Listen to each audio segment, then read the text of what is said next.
Well, let's have a look at session 2 and see what's coming up e te whānau. This is carbon and farming with native forests. And it gives me great pleasure now to welcome to our discussion Kerry Hudson, the team leader of soil conservation here at the Gisborne District Council. Good morning, and looking at Recloaking the Whenua, and we're really pleased to be able to have a talk with everyone about this issue in the Gisborne District. I'd like to share with you people experiences I've had over 40 years in the field of land management and soil conservation here in the Gisborne District. Started firstly with the East Cape Catchment Board back in 1982, and more recently with the Gisborne District Council. A lot of my time's been spent in the Waiapu, but throughout the East Coast, and a lot of involvement in land management issues. So I'd like to start off with land clearance, and one of my colleagues, Tom Porter, probably mentioned about some of the photography we have and some of the aerial photography we have in the district. 1957 is a really interesting time here. We had wonderful coverage of aerial photography throughout the Gisborne District at that time. And what that run and why 1957 is so specific is we have an excellent record of just how much this district we've had cleared at times. So 1957, we'd done a lot of clearing for farming. We had the results of erosion, real surprise for a lot of people, big time aggradation, gullying, soil erosion. But it was prior to when we had any commercial forestry coming into place in the Gisborne District, and just prior to when the Forest Service started with Mangatu Forest in 1960. So yeah, we had cleared a lot of this district, and we'd done it in very jig time. So revegetation of our land here in the district, and MPI had a very, very good term, the right tree in the right place for the right reason in recent times for the 1 billion trees.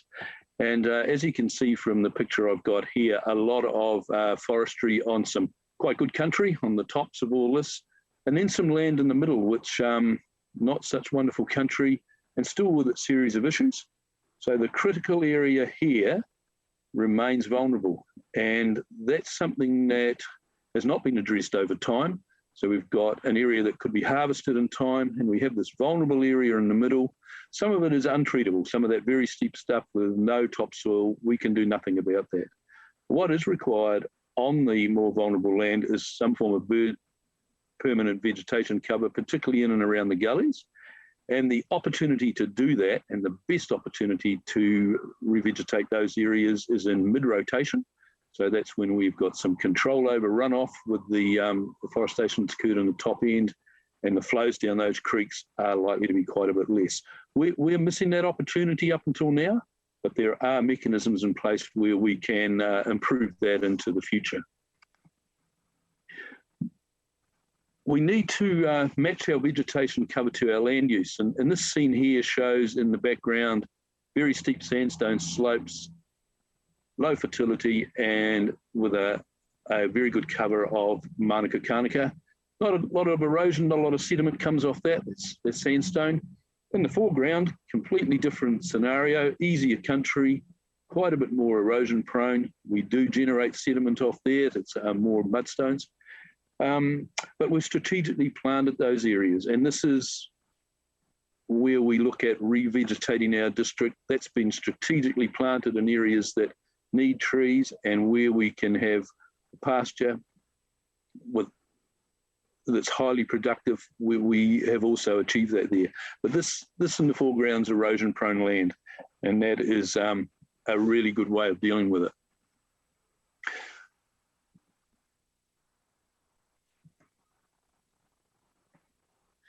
Once again, here we have a scene of conservation planting on some of our more productive land, and you can see we've got poplar and willows established in gullies and on active slopes. But an advent we've had in recent years is Manuka has been allowed to grow in and around those more erosion prone areas, and you can see it intermingled in amongst the poplar and willow. Hasn't been planted, that's just natural reversion, less stock in there, and Manuka naturally does grow on our hill country. So that landowner's left that land. It's a really good opportunity to get some strong stability with planted trees and natural reversion, as well as highly productive land in the headwaters. Return here to a forestry site. So we're matching our revegetation cover here to the land use. And what we're looking at here is a very well planned site where the better country has been established in plantation forestry, and that's on this more stable land. And the other sites have been allowed to revert. So they're reverting to the natural vegetation, a lot of Manuka Karnika coming through in there, and a lot of other species. You see toot and one or two others, but not that erosion prone, this area. There are areas in here that will probably take a couple of rotations before they do get fully covered. But this is a wonderful example of what can be done and what can be done really, really well. So we've got a future of plantation forestry on our stable land. It's protecting the reverting area. And once that other area is reverted, it's looking after the stability of the less erosion land where we're going to be growing that plantation forest. So this is a good patchwork of land use in our district. This is a scene I've had a lot to do in recent times with adding structural support to sites in and around our district. And this is a site, all that paddock there was planted in willow trees at about the same time. And you'll notice some of them have worked particularly well, and some of them have been quite a disastrous outcome. You can see the gully in the middle still eroding. That area is too active to be treated with just trees. And so we now move in there with some structural support, but that's only to capture sediment, to hold sediment in the gully, and so hold our sediment up against the gully so we can establish trees. So in time, we will get that fully revegetated, and that is a scenario that has really only been achieved when we have some structural support to support tree planting into the future.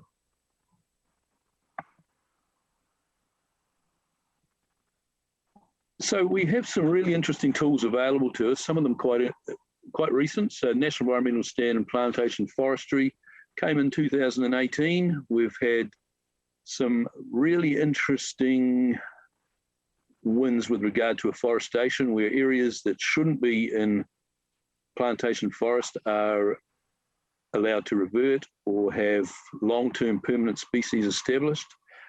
Our earthworks now is a lot more controlled in that we can have areas where that earthworks occurs once, and under the NES, as long as landowners have looked after the earthworks during the course of the next rotation, their consent requirements second time around a lot less. So the double win there, win for the forest owner, where he's not going through this a second consent process, rotation 2, but a win for our environment and our district in that they are looking after the sediment issues. Harvesting, looking a lot more now at areas that we can harvest in blocks, and replanting, looking at areas that should be in plantation forestry and some areas that perhaps shouldn't. The emissions trading scheme has been around with us for a while, tweaks to it recently, but once again, a really useful tool in terms of getting vegetation on our land, and one way that we can really look at getting some permanent forestry on sites that are really sensitive, and also ensuring that plantation forestry is established in sites that it's conducive to. The other tool that's come along just recently, and we're working on this quite closely at the moment, is freshwater farm environment plans, and they've been promoted by MFE at the moment. And if we get the templates and the processes right for that, we can have a lot to do with ensuring we get the right tree in the right place and establishing vegetation on sites that are really needing a cover of vegetation. And they'll be there to assist us not only in land stability, but enhancing water quality and sedimentation into our waterways. But finally, I'd just like to cover what I think are the key points that I've noticed in the time I've been here. We have some very fast growing exotic species that we need to take advantage of. Now, this fast growth means that the window of opportunity after harvesting is reduced where we've got fast growing species. But if we can adapt them to sites that haven't got a permanent future in plantation forestry and encourage slower growing species to come through that fast growing exotic and then thinning that to waste, that's a huge advantage to us.